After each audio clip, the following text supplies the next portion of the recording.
Verset 1. Codex Sinaiticus porte, nous a témoigné, c'est pourquoi le monde ne vous connaît pas. B porte, vous la première fois, nous la seconde. Voyez. Il faut considérer fréquemment la beauté, la douceur, la gloire d'un tel titre, la grandeur d'un tel privilège. Et pour concevoir quelque chose de l'amour que le Père nous a témoigné, grec nous a donné, en nous appelant de ce nom, il faut nous demander, qui éprouve cet amour? Le Dieu saint et juste. Qui en est l'objet? Des pécheurs, enfants de colère, Éphésiens 2.3, Romains 5.8. Qui nous a assuré cette grâce?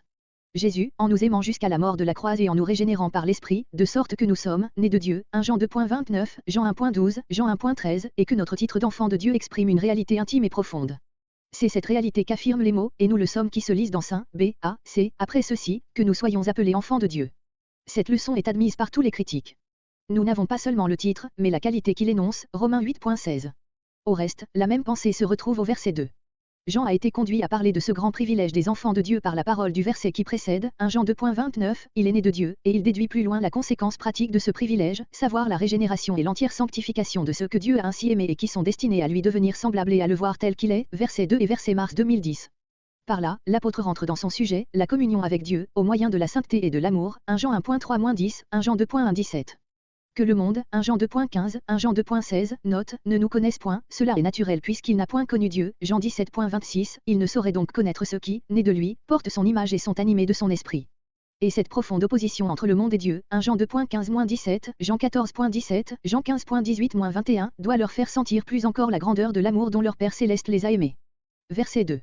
L'intime félicité d'être enfant de Dieu n'est pas un bien qui nous soit promis dans un lointain indéterminé, nous le sommes maintenant, par la foi en Jésus et par la régénération du cœur, Jean 1.12, Jean 1.13, Romains 8.15, Romains 8.16, et cependant nous sommes, non seulement ignorés, méconnus du monde, verset 1, mais environnés de ténèbres, soumis à bien des misères, notre glorieuse destination n'a pas encore été manifestée, Romains 8.24, Romains 8.25, 1 Corinthiens 2.9, nous avons de plus grandes choses à attendre. Le texte supporte, mais nous savons. Cette particule manque dans Codex Sinaiticus, B. AC. On peut traduire, quand il sera manifesté, 1 Jean 2.28, et alors il s'agit de Jésus-Christ, que nous verrons tel qu'il est, ou bien, quand cela sera manifesté, c'est-à-dire ce que nous serons et alors, celui que nous verrons tel qu'il est, c'est Dieu, le Père qui nous a aimés comme ses enfants, verset 1. Même si, à cause de la proposition qui précède, on traduit, quand cela aura été manifesté les mots, nous le verrons tel qu'il est et nous lui serons semblables, peuvent se rapporter à Christ. La mention du retour de Christ, 1 Jean 2.28, rend cette explication probable. Paul, Romains 8.17, Romains 8.29, 1 Corinthiens 15.49, Philippiens 3.21, enseignent de même que nous serons transformés à la ressemblance de Christ. Il faut remarquer du reste que dans maint passage, 1 Jean 2.3-6, 1 Jean 2.8, 1 Jean 2.20, 1 Jean 2.28-29, on ne saurait dire si Jean a parlé du Père ou du Fils, tellement les deux sont unis dans sa pensée. Ce sera la gloire et la félicité des enfants de Dieu de voir tel qu'il est, face à face, dans la plus intime et la plus parfaite communion, celui qu'ils ne voient ici-bas que des yeux de la foi, comme dans un miroir, obscurément, Jean 17.24, 1 Corinthiens 13.12, 2 Corinthiens 5.7, Apocalypse 22.3, Apocalypse 22.4, comparez Matthieu 5.8. Mais à cela l'apôtre ajoute une pensée admirable de vérité et de profondeur, c'est que la contemplation immédiate de Dieu nous rendra semblables à lui. Semblable à lui, parce que nous le verrons tel qu'il est, c'est le principe même de notre transformation, non pas le fait seulement duquel nous pouvons conclure que cette transformation aura lieu. Par cette contemplation et cette communion, notre être tout entier se pénétrera si bien de la nature divine, que nous serons par degrés transformés à sa ressemblance, comparez 2 Corinthiens 3.18, sans jamais cesser d'être distincts de lui, dans une vivante personnalité. Dieu est la vie, ainsi nous vivrons, Dieu est amour, donc nous aimerons, Dieu est juste, nous serons remplis de justice, Dieu est éternellement bienheureux, nous jouirons d'un bonheur pareil. Luther. Verset 3. La joie d'être enfant de Dieu et héritier de sa gloire pourrait demeurer stérile pour la vie chrétienne, l'apôtre a soin de rappeler qu'un chrétien, avec cette espérance de voir Dieu, ne saurait rester asservi au péché. Ce qu'il espère, c'est d'arriver à la ressemblance avec Dieu, qui est incompatible avec toute souillure du péché, 2 Corinthiens 7.1, 2 Pierre 3.13, 2 Pierre 3.14. Commençons dès maintenant à former les traits de cette ressemblance qui nous est promise, si nous voulons la porter dans le ciel. Quesnel. L'expression « se purifier » est empruntée aux usages du culte israélite, Jean 11.55, le chrétien s'approche du vrai sanctuaire et participe au sacrifice seul efficace, Jean 17.17. Verset 4. Grec, quiconque fait le péché, fait aussi la transgression et le péché est la transgression. Celui qui fait le péché a beau se rattacher à l'Église et se prétendre enfant de Dieu, il y a incompatibilité absolue entre la communion de Dieu et le péché, Matthieu 7.23, car Dieu, loin de laisser à l'homme le jugement arbitraire de ce qui lui déplaît ou lui est agréable, a manifesté sa sainte volonté par la loi. Comment donc, en transgressant volontairement cette loi, en foulant aux pieds cette volonté, espérer être en communion avec Dieu, être enfant de Dieu? C'est au contraire se mettre en pleine révolte contre lui. Le Nouveau Testament tout entier suppose ou proclame la valeur permanente de la loi, comme expression de la sainte volonté de Dieu. Verset 5. Nouveau motif de ne point pécher, le but de toute l'œuvre de la rédemption, aussi bien que la parfaite sainteté dont le Rédempteur a donné l'exemple, verset 3, nous pressant d'avancer dans la sanctification. La pensée du Sauveur occupe tellement l'esprit de Jean, qu'il parle de lui sans le nommer, lui, celui-là, 1 Jean 2.6, 1 Jean 3.3, 1 Jean 3.7, 1 Jean 3.16. L'expression « a été manifestée » s'applique à la première apparition de Jésus sur la terre, à toute sa vie ici-bas, verset, émoticône n'en croyant pas ses yeux. Jean emploie le même terme pour désigner sa seconde venue, verset 2. Les péchés et la leçon de B.A. admise par les éditeurs modernes. Codex Sinaiticus, C, majuscule porte, avec le texte reçu, nos péchés. Jésus a ôté les péchés en les portant, en les expiant sur la croix, Jean 1.29, deuxième note. Mais il les ôte aussi du cœur et de la vie de ceux qui s'approprient son sacrifice, verset 6, comparez 1 Pierre 2.24. Verset 6. Ces affirmations absolues, de même que celles des versets 8 et 9, paraissent être en contradiction directe avec 1 Jean 1.8, 1 Jean 1.9, non moins qu'avec le reste des Écritures et toute l'expérience des chrétiens les plus avancés. Mais il faut remarquer que le mot péché signifie proprement manquer le but et peut s'appliquer non à un acte mais à l'état habituel de l'âme. Celui qui pêche, c'est celui qui a manqué sa destination, qui n'est point en communion avec Dieu, qui vit dans le péché. Qu'est-ce qui règne dans l'âme? Romains 6.12, Romains 6.14 et domine dans la vie. Si c'est le péché, c'est-à-dire les actes contraires à la volonté de Dieu, à sa loi, verset 4, l'homme n'a point vu le Sauveur des yeux de la foi, il ne l'a point connu, 1 Jean 2.2-6, note, il est, du diable, dont Jésus-Christ a détruit les œuvres, verset, émoticône n'en croyant pas ses yeux. Péché, dans ce sens ce n'est donc pas commettre involontairement, par faiblesse, par surprise, quelque acte contraire à la loi de Dieu, car alors les paroles de Jean ne laisseraient à aucun chrétien la moindre espérance de salut sans compter que l'apôtre se contredirait lui-même. Pécher c'est vivre dans une révolte habituelle contre la volonté de Dieu, ou du moins transgresser sa loi sciemment, volontairement et en y trouvant son plaisir. Toutefois, comme la limite entre les deux sens du mot péché n'est pas tracée d'une manière bien précise dans la pratique de la vie, comme il y a toujours lieu à de funestes illusions, il est probable que Jean s'est, à dessein, exprimé en termes absolus, sans aucune restriction, afin de prévenir toutes les erreurs possibles, voir la note qui suit. Le caractère absolu de cette affirmation, il ne pêche point, se trouve du reste tempéré par la désignation du sujet, quiconque demeure en lui. En tant que le pécheur demeure en son Sauveur, il ne pêche plus, dès qu'il sort de la communion de Christ, il retombe dans le péché, comparé verset 9, note. Verset 7. Ainsi, point d'illusion, celui-là seul qui fait la justice, grec comme verset 10 et 1 Jean 2.29, note, c'est-à-dire qui exerce et pratique dans toute sa plénitude, en pensées et en actions, la volonté de Dieu telle qu'il nous l'a révélée par sa loi, celui-là seul est juste, comme le Sauveur lui en a donné l'exemple et le chrétien ne doit se contenter de rien moins que cela, verset 3. C'est le but, l'idéal qu'il est appelé à poursuivre constamment, 1 Jean 2.6. Il ne s'agit point ici de ce qui rend l'homme juste ou le justifie devant Dieu, mais de la justice intérieure, de la sainteté. Verset 8. Et conduit par lui, animé de son esprit, Jean 8.44, première note. Depuis que le péché est dans le monde, Genèse 3.1 et suivant, Jean 8.44, deuxième note.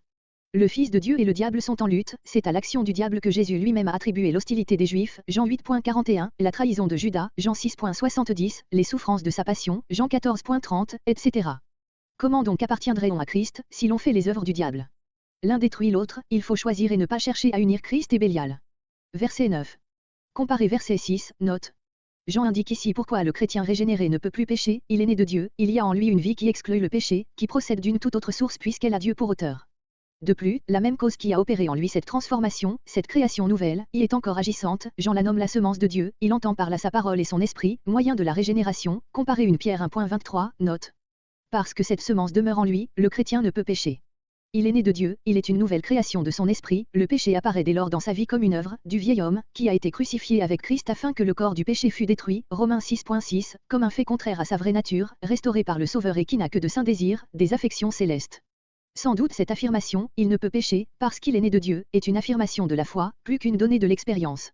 Mais dans la mesure où le chrétien persévère dans cette foi, par laquelle il se regarde comme mort au péché et comme vivant pour Dieu en Jésus-Christ, Romains 6.11, et demeure humblement sous l'action de l'Esprit qui le sanctifie, il éprouve que la domination du péché sur son âme est brisée, que sa constitution spirituelle elle-même est modifiée, qu'il lui devient moralement impossible de commettre telle faute grossière, de succomber à telle tentation qui lui était autrefois habituelle, de redevenir l'esclave de tel vice dont le joug a été brisé définitivement. Et s'il doit encore lutter contre des manifestations plus subtiles du péché, contre une sensualité raffinée, contre l'orgueil et l'égoïsme, cette lutte se prolonge aussi longtemps qu'il demeure dans ce corps de mort, il sait que la semence de Dieu demeure en lui et qu'elle renferme une puissance infinie de vie qui finira par triompher de tout péché. L'assurance que ces paroles donnent à l'enfant de Dieu est bien consolante. On peut en conclure aussi que lorsqu'un homme retombe dans le péché et y persévère, cet homme n'était pas né de Dieu. Verset 10. Grec, ne fait pas la justice, voir verset 7, note. C'est-à-dire, né de Dieu, animé de son esprit, verset 9. Au-dessus de tous les autres commandements est le commandement de l'amour, qui en est l'âme, c'est pourquoi Jean ajoute ici ce signe infaillible pour discerner si nous sommes de Dieu, oui ou non. Verset 11. L'amour fraternel, signe distinctif de l'enfant de Dieu. Jean rappelle à ses lecteurs que dès leur conversion, ils ont été exhortés à s'aimer mutuellement, à ne pas imiter sa haine qui tue à son frère, poussé à ce crime par ses mauvaises dispositions. Qu'ils ne s'étonnent pas de la haine du monde, novembre 2013. L'amour fraternel, indice certain de notre régénération.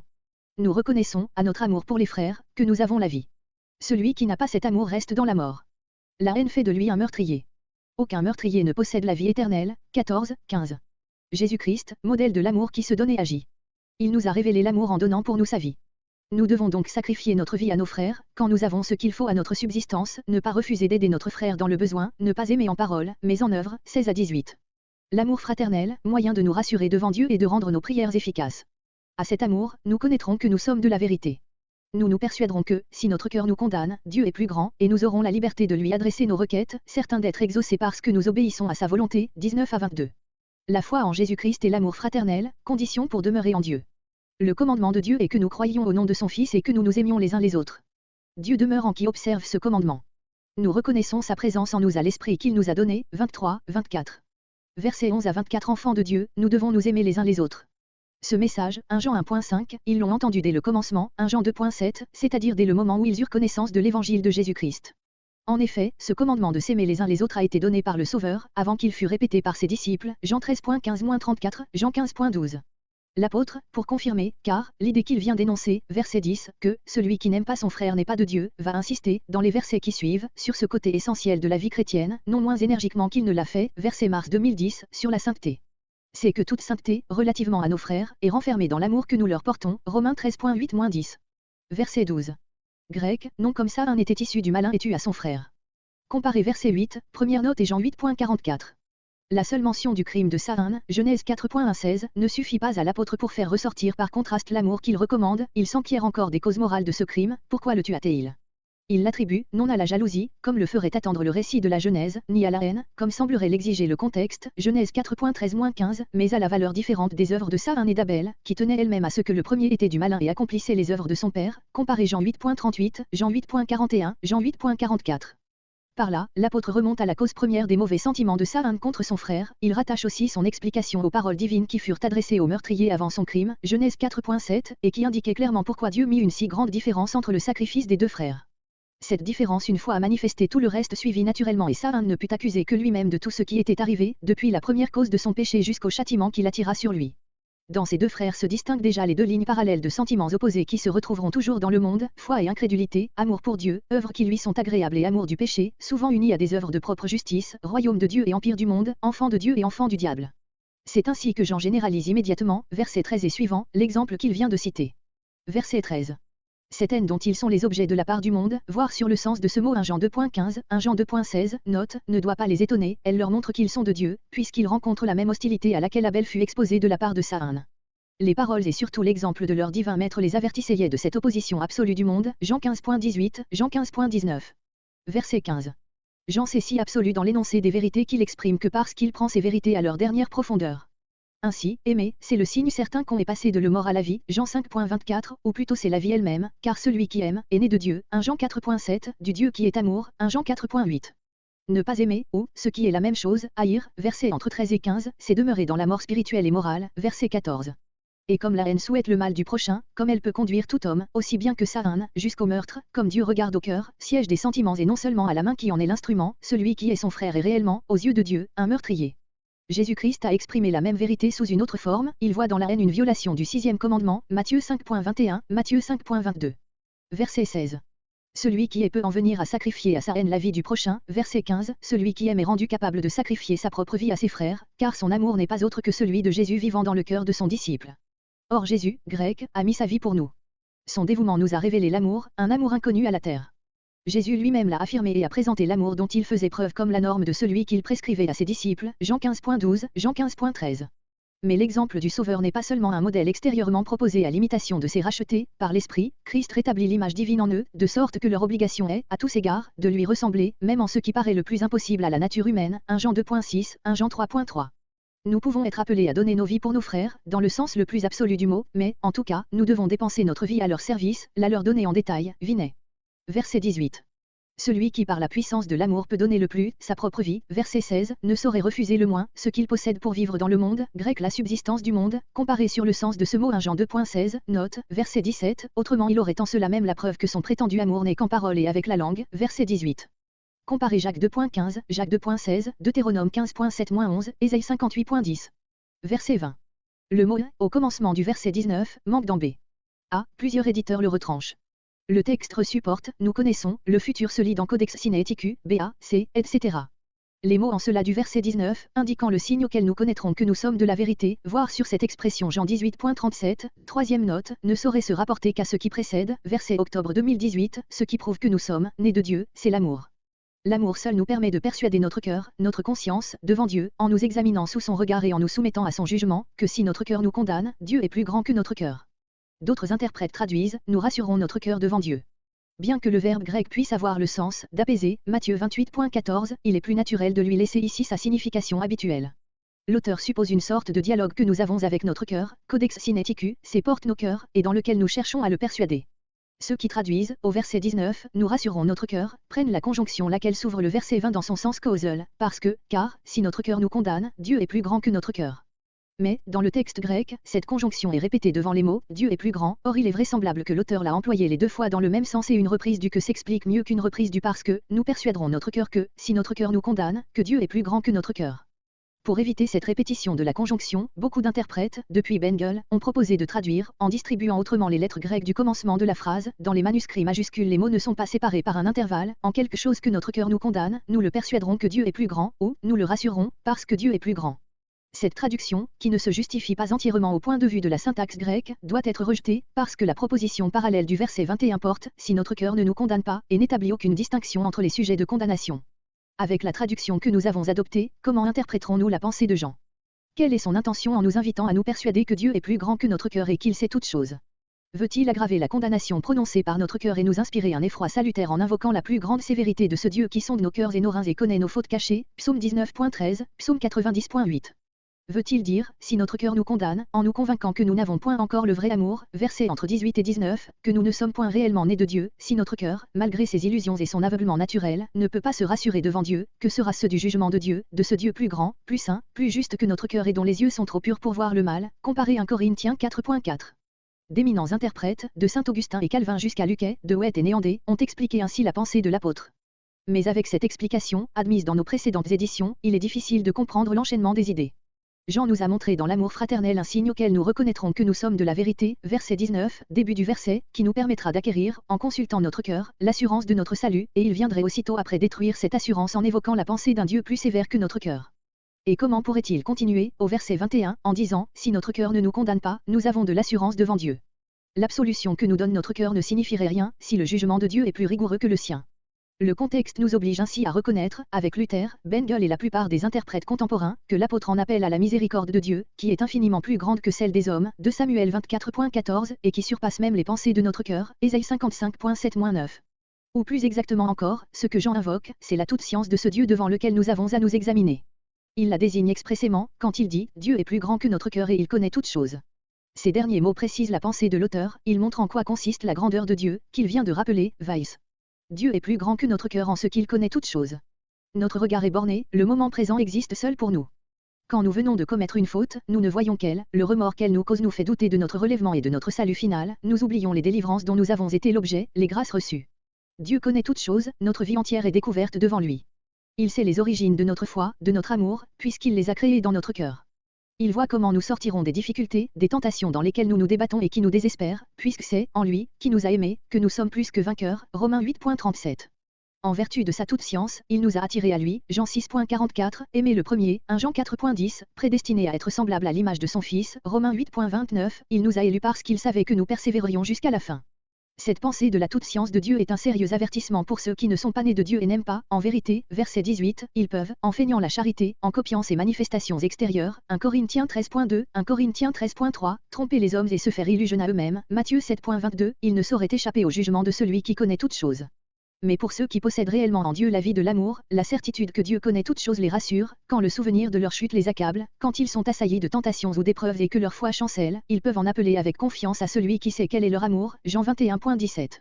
Ainsi comprise, la pensée de Jean s'accorde avec celle de Paul. Paul fonde l'assurance de notre salut sur la foi en Jésus-Christ, par laquelle nous sommes justifiés, Romains 5.1 et suivants, Romains 8.31-39, mais il n'a garde d'oublier que cette foi doit être, agissante par la charité, Galates 5.6. Jean indique cette dernière comme le signe incontestable d'une foi authentique, d'une vie vraiment créée et entretenue par l'Esprit de Dieu, versets entre 23 et 24. Verset 22. Jean présente à ses bien-aimés, avec une tendre affection, le cas opposé à celui qu'il vient d'indiquer, verset 20. Il suppose que leur cœur, examine devant Dieu, ne les accuse pas de manquer de charité. Il leur déclare qu'ils ont alors une grande assurance, grecque, envers Dieu, et il ajoute cette consolante pensée que l'assurance, grecque, la liberté de tout dire, avec laquelle ils s'adressent à Dieu dans la prière, comme des enfants à leur Père, n'est pas une vaine illusion et ne reste pas stérile, mais leur obtient de son amour toutes les grâces nouvelles qu'ils lui demandent, car ils sont avec lui dans un rapport filial de parfaite obéissance, qui les rend agréables à ses yeux. Comparez Jean 5.19, Jean 5.20, Jean 5.30, Jean 11.42. Dans quel sens profond et vivant Jean entend ce mot garder ses commandements, c'est ce qu'il nous apprend au verset entre 23 et 24, et ainsi il revient au vrai fondement de notre assurance devant Dieu, d'où il était parti, comparé fin de la note précédente. Verset 23. L'âme de toute la vie chrétienne, c'est croire et aimer. Telle est la volonté souveraine de Dieu envers l'homme, Jean 6.40, ce que Jean appelle le commandement qu'il nous a donné. Ces mots se rapportent probablement au commandement de l'amour fraternel, que Jésus a répété avec insistance à ses disciples dans les entretiens de la chambre haute, Jean 13.34, Jean 15.12, Jean 15.13. En un sens, il faut convenir que ni la foi ni l'amour ne se commandent, mais quand on considère que l'objet de la foi c'est le nom du Fils de Dieu, Jésus-Christ, le Sauveur dont notre âme a un si profond besoin, et que Dieu, marqué de son sceau, pour que tout homme le reconnaisse et mette en lui sa confiance, que l'incrédulité à son égard est une révolte intérieure contre le sein de l'Éternel et une méconnaissance aveugle de ce qu'il faut à un pauvre pécheur, Jean 16.9, on conçoit que la foi soit aux yeux de Dieu un acte moral qu'il peut commander, et Jean ne fait guère que répéter ici une parole profonde de son Maître, Jean 6.29. Quant à l'amour, fruit nécessaire de la foi, l'amour dont l'objet est celui qui nous a aimés le premier, et, en lui, nos frères, qui sont nés de lui, un tel amour peut d'autant plus être commandé à l'homme, que l'absence de cet amour n'est en lui qu'une coupable ingratitude ajoutée à tous ses péchés. Ces deux commandements sont placés ici dans leur ordre naturel, ce n'est qu'en croyant véritablement en Jésus-Christ que nous parvenons à nous aimer les uns les autres. Verset 24. Grec, et celui qui garde ses commandements demeure en lui et lui en lui. Jean ne craint pas de multiplier ses pronoms pour exprimer la communion la plus vivante, la plus intime de l'homme avec Dieu. Pour la première fois dans l'Épître, il affirme que Dieu, à son tour, demeure dans l'homme quand l'homme, en gardant ses commandements, demeure en Dieu. L'homme est avec Dieu dans le même rapport que Jésus-Christ avec son Père, Jean 10.38, Jean 14.10, 1 Jean 4.16, 1 Jean 2.3-6, note. À ceci se rapporte, non à ce qui précède, mais à ce qui suit. Nous connaissons que nous demeurons en lui, à quoi? À l'Esprit qu'il nous a donné. Et par là, l'apôtre déclare qu'il n'y a de communion avec Dieu qu'en ce même esprit, par lequel Dieu fait naître de nouveau ses enfants, met en eux le sceau de leur adoption et répand son amour dans leur cœur, 1 Jean 2.20, 1 Jean 2.27, Romains 8.14-16, Romains 5.5.